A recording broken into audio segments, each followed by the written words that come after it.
નમસ્કાર દર્શક મિત્રો, ટીવી18 ન્યૂઝમાં આપનું સ્વાગત છે। ટીવી18 ન્યૂઝ ગુજરાતની પળે પળની ખબર ધરાવતી ગુજરાતી ન્યૂઝ ચેનલ છે।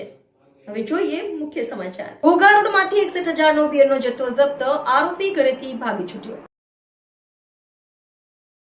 એસીબીની ટીમના દારૂ અંગે દરોડા। ભાવનગરની લોકલ ક્રાઇમ બ્રાન્ચે શહેરના ઘોઘા રોડ વિસ્તારમાંથી મોટી માત્રામાં વિદેશી દારૂનો જથ્થો પકડી પાડ્યો છે। પોલીસને મળેલી બાતમીના આધારે ઘોઘા રોડના મફતનગર વિસ્તારમાં આવેલા રાજારામના વેડાવાળા ખાંચામાં દરોડો પાડવામાં આવ્યો હતો।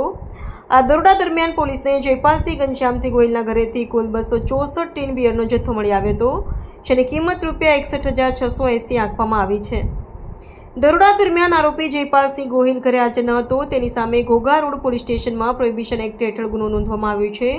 પોલીસે જણાવ્યું છે કે આરોપી બહારથી દારૂનો જથ્થો લાવીને તેનું વેચાણ કરતો હતો। પોલીસે આરોપીની ધરપકડ માટે તપાસ શરૂ કરી છે। ટીવી18 ન્યૂઝ ગુજરાતી, ભાવનગર।